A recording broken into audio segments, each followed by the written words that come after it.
என்ன தேஜுமா போனே பார்த்துக்கிட்டு இருக்க? அது ஒண்ணும் இல்லைங்க, ஒரு ட்ரெஸ் ஆர்டர் போட்டிருந்தேன். அது இன்னைக்கு தான் வரும்னு மெசேஜ் வந்திருக்கு. அதை தான் பார்த்துக்கிட்டு இருக்கேன். உனக்கு ஏதாவது வேணும்னா என்கிட்ட கேட்கலாம்ல தேஜுமா, வெளியே போய் பார்த்து வாங்கிட்டு வரலாம்ல. ஏங்க இப்ப ஆர்டர் போட்டதுல என்ன பிரச்சனை? பார்க்கிறதுக்கு நல்லா இருந்துச்சு போட்டேன். நேர்ல போய் எடுத்தா நம்மளும் கொஞ்ச நேரம் டைம் ஸ்பெண்ட் பண்ண மாதிரி இருக்கும்ல. நீங்க அப்படியே வந்துட்டு தான் மறு வேலை பாப்பீங்க. அப்படி உங்களுக்கு எடுத்தரணும் ஆசை இருந்துச்சுன்னா நாளைக்கே கூட போலாம், எனக்கு ஒன்றும் பிரச்சனை இல்லை. ஆனா இது எனக்கு பிடிச்சிருந்துச்சு, ஆர்டர் போட்டிருக்கேன். சரி, அமௌண்ட் எவ்வளோன்னு சொல்லு, அனுப்புறேன். அதெல்லாம் வேணாங்க, நான் ஆல்ரெடி உங்க போன்ல இருந்து முன்னாடியே பே பண்ணிட்டேன். அடிப்பாவி. வந்துருச்சு, நான் போய் வாங்கிட்டு வந்துடுறேன். மேம் தேஜு நீங்க தானே? நான் தான் மேம் உங்க ஆர்டர். தேங்க்யூ. நெடுமாரி அங்க பாரு, அந்த சுருட்ட முடிக்கார பிள்ளையே எங்க பார்த்த மாதிரியே இருக்குல. பாக்குறதுக்கே ஏதோ பணக்கார வீட்டு பிள்ளை மாதிரி இருக்கு. நம்ம தெருவில் சுத்திக்கிட்டு இருக்கு. எதுக்கண்ணி இங்கே நின்று யோசிச்சுக்கிட்டு, வாங்க போய் யாருன்னு கேட்டுட்டு வருவோம். அடுத்தவங்க வீட்டுக்கு நமக்கு எதுக்கு, வா நம்ம வேலையை பார்க்க போவோம். 4 முடி திருந்திட்டீங்களா? ஆனாலும் நெடுமாரி அந்த பிள்ளையை எங்கேயோ பார்த்த மாதிரியே தான் இருக்கு. நல்லா யோசிச்சு பாரு. ஏக்கா ஞாபகம் வந்துருச்சு. இந்த பிள்ளை யாருன்னு தெரியுதா? நம்ம ஐசு வீட்டுக்காரோட அத்தை பொண்ணு. இன்னைக்கு கூட கல்யாணத்தை நிறுத்துறதுக்கு ஏதாவது பிளான் போடுங்கன்னு சொல்லிட்டு வந்தாங்கல்ல. அட ஆமா, மறந்தே போயிட்டு நெடுமாரி, இப்பதான் ஞாபகத்துக்கு வருது. வா போய் பேசுவோம். ஹே பாப்பா நீ கொஞ்சம் நில்லு. அக்கா, ஏ பாப்பா, எங்களை ஞாபகம் இருக்கா? அன்னைக்கு அனிஷ் மாமா கூட வரும்போது உங்களெல்லாம் பார்த்தது ஞாபகம் இருக்கு. நீங்க கூட எங்க கல்யாணத்தை நிறுத்துறதுக்காக பிளான் எல்லாம் போட்டு கொடுத்தீங்களே. ஆறா, நல்ல பணக்கார வீட்டு பிள்ளையா இருந்தாலும் எங்களெல்லாம் ஞாபகம் வச்சிருக்கே. ஏமா டாக்டர் கடிக்கிட்டு இங்கே வந்துட்டியா? அடுத்தவங்க வீட்டு நியாயம் எங்களுக்கு தேவையில்லைதான், இருந்தாலும் எங்க தெருவுக்குள்ள வந்திருக்கல, தெரிஞ்சு வச்சுக்கலாம்னு கேக்குறோம். ஆமாக்கா, இங்கே வந்தாச்சு. இஸ் மாப்பிள்ள உங்களுக்கு சொந்தம்னு தெரியும், ஆனா எந்த வகையில சொந்தம்? அடுத்தவங்க வீட்டு நியாயத்தை நாங்க பொதுவாக கேட்கறது இல்ல, இருந்தாலும் சும்மா கண்டறதுக்கு கேட்டு தெரிஞ்சுக்கிறது நல்லதானே. அனீஷ் மாமா எனக்கு அத்தை மகன், என் அப்பாவுக்கு கூட பிறந்த தங்கச்சி பையன். அப்ப நல்ல நெருங்கின சொன்னா, அப்பா ஐசு உனக்கு அக்கா முறையாகுது. உங்க வீட்டாட்டம் எப்படி என்ன இருந்தாலும் எங்க ஐசு கஷ்டப்பட்டு வளர்ந்த பிள்ளை, போற இடத்துல நல்லபடியா இருக்கணும்ல. அதாம்மா நாங்க பொதுவா அடுத்த வீட்டு நியாயத்தை கேட்டு தெரிஞ்சுக்கிறதே இல்லை, சும்மா எங்க ஐசுக்காக கேட்கறோம். 4 முடி அப்படியே 4 முடியும் பிச்சு போட்டுருவேன்.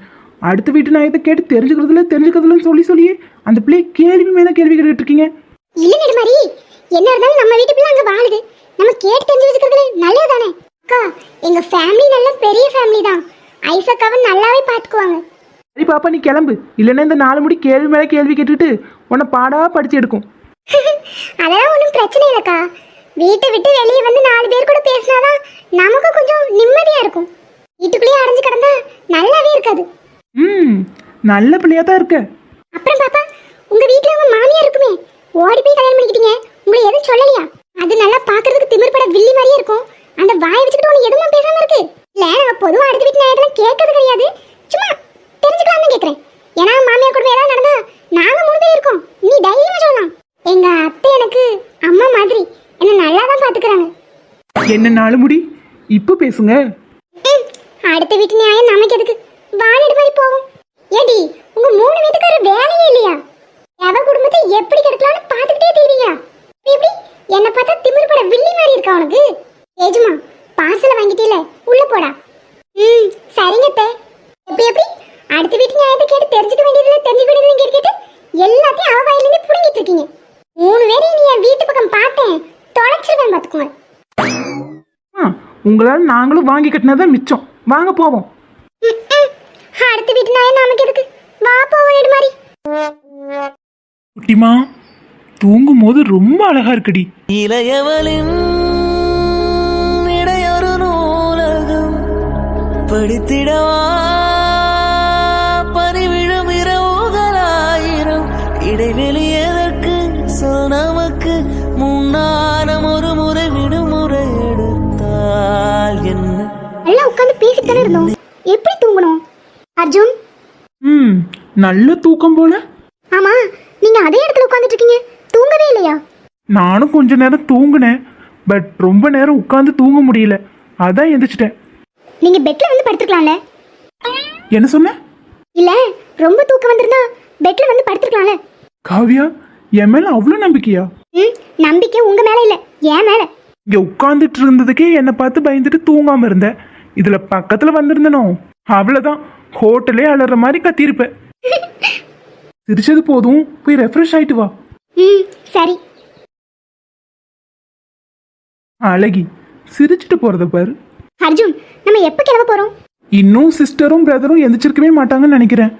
அவங்க வந்ததும் போலாம். அப்புறம் அர்ஜுன், எனக்கு ஒரு டவுட். என்ன? இந்த மாதிரி ஹோட்டல் எல்லாம் 2 பேர் சேர்ந்து தங்கினா போலீஸ்லாம் வந்து அரெஸ்ட் பண்ணுவாங்கல்ல? போலீஸா? அவங்க எதுக்கு அரெஸ்ட் பண்ண போறாங்க? இல்ல அர்ஜுன், நான் நிறைய படத்துல பார்த்திருக்கேன். 2 பேர் சேர்ந்து ஹோட்டல்ல தங்குவாங்க, அப்புறம் போலீஸ் வந்து அரெஸ்ட் பண்ணிட்டு போகும். உனக்கு என்ன மூளை கொஞ்சம் அதிகமா வேலை செய்யுது போல? உங்க கூட இருக்கல, அதான் கொஞ்சம் ஜாஸ்தியா வேலை செய்யுது. இது அந்த மாதிரி ஹோட்டல்லாம் இல்லை. நல்லா விசாரிச்சுட்டேன். அப்படியே போலீஸ் ரைடு வந்தாலும் ஒரு பிரச்சனையும் வராது. நம்ம எல்லாருமே ஒரே ஃபேமிலி தானே. ஆனா இந்த மாதிரி யோசிக்கிறதுக்கெல்லாம் உன்னால மட்டும்தான் முடியும். ஓ தேங்க்யூ. அர்ஜுன் வாங்க போலாம். ஐஸ் சிஸ்டர் வந்துட்டாங்கன்னு நினைக்கிறேன். சரி வா காவ்யா, கிளம்பலாம். உங்க கூட இங்க தங்கியிருந்த இந்த நாள் இப்படியே நீளக்கூடாதான்னு தோணுது. அந்த அளவுக்கு உங்களை பிடிக்க ஆரம்பிக்குது. ஆனா நான் உங்ககிட்ட சொல்ல மாட்டேன். நீங்க சொன்ன போய்க்கு இன்னும் கொஞ்ச நாளாவது உங்களை அலைய விட்டே தீருவேன். ஐஸ்க்கும் நான் ரெடி. என்ன சொல்றீங்க? இல்ல, மைண்ட் வாய்ஸ்ல என்னமோ பேசிட்டு இருந்தல்ல, இன்னும் கொஞ்ச நாள் அலைய விடுவேன்னு. அதான் ஐஸுக்கும் நான் ரெடியா தான் இருக்கேன். என்னை தீண்டக்கூடாது வானோடும் சொல்லாத வங்கக்கடல் என்னை ஏந்த கூடாது. அர்ஜுன் காவ்யா, வெளியே இருந்து கூப்பிட்டுட்டே இருக்காங்க, வா போவோம். ஏன் காவ்யா, அர்ஜுனை பத்தி என்ன நினைக்கிற? ஏன் மாமா இப்படி கேக்குறீங்க? இல்ல, உனக்கும் அவனை பிடிச்சிருக்குன்னு எனக்கு தெரியுது. நேத்து நைட்டு ரூம்ல அவன் கூட நீ தங்குறன்னு சொல்லும் போதே எனக்கு புரிஞ்சிருச்சு. ஆனாலும் நேத்து லிமிட் எதுவும். சேச்சே, ஏன் மாமா, என் மேல உங்களுக்கு நம்பிக்கை இல்லையா? அப்படி இல்லை காவியம்மா, என்ன இருந்தாலும் நீ எங்க வீட்டு செல்ல பிள்ளை. அர்ஜுன் இங்க வந்து கொஞ்ச நாள் தான் ஆகுது. அவனை பத்தி ஓரளவுக்கு தெரிஞ்சாலும் அவன் ஃபேமிலி என்ன, பேக்ரவுண்ட் என்னன்னு எதுவும் நமக்கு தெரியாது. அதான் கேட்குறேன். எனக்கு ஓ மேல நம்பிக்கை இருக்கு. ஆனா அவன். மாமா நீங்க பயப்படுற மாதிரி எதுவும் இல்லை. அர்ஜுன் ரொம்ப நல்லவராக இருக்காரு. நேற்று நான் கூட பயந்துட்டு தூங்காம தான் இருந்தேன். ஆனால் அவர் சோஃபாவை விட்டு ஒரு இன்ச்சு கூட நகரலை. அவர் பார்வையிலையும் சரி பேச்சிலையும் சரி ரொம்ப கண்ணியமாக இருக்கார். பக்கா ஜென்டில்மேன். அப்ப சரி, எங்க காவியாவே இவ்வளோ சர்டிஃபிகேட் கொடுக்கும் போது ஓகே தான். ஆனாலும் கொஞ்ச நாள் போகட்டும், அவன் ஃபேமிலி என்ன ஏதுன்னு விசாரிச்சுட்டு அதுக்கப்புறம் யோசிப்போம். நான் எதுக்காக சொல்றேன்னா, நம்ம வீட்லேயே சின்ன பிள்ளை நீ தான். உன்னை விட தேஜு வயசுல சின்ன பொண்ணு தான். ஆனால் அவளுக்கு கொஞ்சம் பக்குவம் அதிகம். நல்லது எது கெட்டது எதுன்னு அவளுக்கு நல்லாவே தெரியும். ஆனால் நீ அப்படி இல்லை.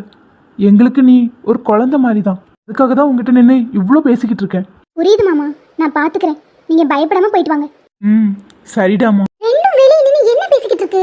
அனீஷ் ரொம்ப நேரம் பேசிக்கிட்டு இருக்கான். நேற்று காவியா என் கூட தங்கியிருந்தால, அதான் விசாரிச்சுக்கிட்டு இருக்காரு.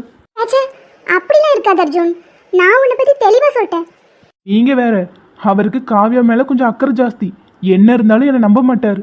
ஆனா அவர் செய்யறதுலயும் தப்பு ஒன்றும் இல்லையே. நான் எங்கேயோ இருந்து வந்தவன், என்னை பத்தி எதுவும் முழுசா தெரியாது. ஸோ கேர்ஃபுல்லா இருன்னு சொல்லிட்டு இருப்பாரு. நீங்க வேணா பாருங்க, இவ்வளோ நேரம் என்கிட்ட நல்லா சிரிச்சு பேசிட்டு இருந்தா இப்போ போனதும் மூஞ்ச காட்டுவா. அதை வச்சே தெரிஞ்சுக்கலாம் அனீஷ் ப்ரோ எந்த அளவுக்கு அட்வைஸ் பண்ணியிருப்பாருன்னு. அப்படிங்கிற சரிவா போய் பார்ப்போம். அப்புறம் சிஸ்டர், சொல்லு அர்ஜுன். ஹஸ்பண்டை விட்டு பிரிஞ்சிருக்க போறீங்க, உங்களுக்கு கஷ்டமா இருக்கும்ல? சேச்சே, அப்படிலாம் இல்லை. அவன் ஹாப்பியாக இருந்தால் எனக்கு அதுவே போதும். வாய் மட்டும்தான் அப்படி சொல்லுது, ஆனால் கண்ணெல்லாம் கலங்கி நிற்குதே. நீ வேற அர்ஜுன், சும்மா இரு. அவன் முன்னாடி அழுதுட்டா அவன் கஷ்டப்படுவான். அதான் நானே என்னை தேத்திக்கிட்டு அமைதியாக நிற்கிறேன். நீ வேற அதையே கேட்டுக்கிட்டு. சரி விடுங்க, அப்பப்போ வேணும்னா நானே உங்களை கூட்டிட்டு போறேன். நேரில் போய் பார்த்துக்கலாம். 2 பேரும் அப்படி என்னத்த பேசிக்கிட்டு இருக்கீங்க? ஏன் அத்தை பொண்ணுக்கிட்ட நான் என்னமோ பேசுறேன், உனக்கு என்ன? என்னமோ பண்ணிட்டு போங்க, எனக்கு என்ன வந்துச்சு? அனீஷ், நான் அழுதா நீயும் ஃபீல் பண்ணிட்டு என்னை விட்டு போறதுக்கு யோசிப்ப. அதனால நான் அழ மாட்டேன். I really miss யூடா. ஐஷுமா, எனக்கு தெரியும் எங்க ஃபீல் பண்ணி பேசுனா இவன் வருத்தப்பட்டுட்டு போகாம இருந்துருவானோன்னு நினச்சிதானே இப்படி அமைதியாக நிற்கிற. ஐ மிஸ் யூடி. நீ அழ வேண்டாம். நீ அழுதா என்னால் அதை தாங்க முடியாது. உன் கண்ணிலேருந்து ஒரு சொட்டு கண்ணீர் வந்துட்டாலும் நான் இங்கேருந்து போக மாட்டேன். ஐ லவ் யூ ஐஷுமா. I love you too Anish.